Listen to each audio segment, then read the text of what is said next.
একেবারে মাথা নষ্ট ব্যাটিং, একেবারে অবিশ্বাস্য ব্যাটিং। বাংলাদেশের কোনো ব্যাটসম্যান এভাবে ব্যাটিং করছে সেটা অনেকেই কল্পনাই করতে পারেনি। হাবিবুর রহমান সোহান 25 বছর বয়সে এই বাংলাদেশি ব্যাটসম্যান রাইজিং এশিয়া কাপে যে ব্যাটিং দেখিয়েছেন তাতে রীতিমতো স্তব্ধ মেরে গেছে সবাই।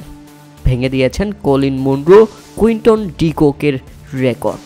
হংকংয়ের দেওয়া 167 রানের জবাবে ব্যাটিং করতে নেমে হাবিবুর রহমান সোহান প্রথম ওভারেই নিয়ে আসেন 3 ছক্কায় 19 রান। এরপর দ্বিতীয় ওভারে টানা 4 বলে 4টি বাউন্ডারি, 3টি 4 এবং লাস্ট বলে ছক্কা। দ্বিতীয় ওভারেও নিয়ে আসেন 20 রান। তৃতীয় ওভারেও ছাড় দেয়নি তিনি, 2টি ছক্কা 1টি 4-এ 17 রান তুলে নিলে মাত্র 14 বলেই দ্রুততম 50 রেকর্ড গড়েন হাবিবুর রহমান সোহান, যার স্ট্রাইক রেট 350-এরও উপরে। শুধু কি এখানেই শেষ?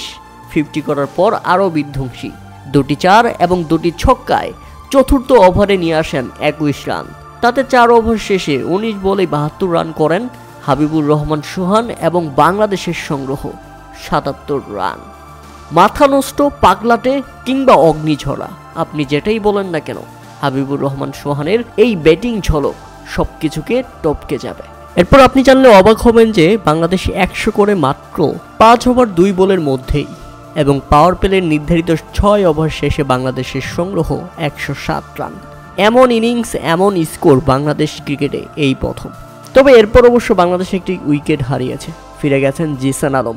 14 বলে 20 রান আসে এই ব্যাটারের ব্যাট থেকে। বাংলাদেশ হারায় 111 রানের মধ্যে নিজেদের প্রথম উইকেট। উল্লেখ্য যে এর আগে প্রথমে ব্যাটিং করতে নেমে নির্ধারিত 20 ওভারে 8 উইকেট হারিয়ে 167 রানের বিশাল লক্ষ্য দাঁড় করায় হংকং। তবে সেটাকে রীতিমতো মামুলি বানিয়ে দিয়েছে বাংলাদেশের ব্যাটসম্যান হাবিবুর রহমান সোহান। এরপর উইকেটে এসে সুবিধা করতে পারেনি জাওয়াত আবরার। এই ব্যাটসম্যানও ফিরেছেন ব্যর্থ হয়ে। তবে এরপরে দারুণভাবে বাংলাদেশের ইতিহাসের সমস্ত রেকর্ড ভেঙে দিয়েছেন হাবিবুর রহমান সোহান। নিজের ক্যারিয়ারের প্রথম সেঞ্চুরি, তাও মাত্র 35 বলে। এক কথায় অবিশ্বাস্য, রেকর্ড বুক ছিঁড়ে ছারখার। বাংলাদেশের প্রথম কোনো ব্যাটসম্যান 35 বলে সেঞ্চুরি হাঁকিয়েছেন লিস্ট এ ক্রিকেটে। হাবিবুর রহমান সোহান একেবারে আগুন। সেই সাথে আরও একটি রেকর্ড, এমন বিধ্বংসী ব্যাটিং করে বাংলাদেশ এই প্রথম জিতেছে সব ধরনের ক্রিকেট ইতিহাসে।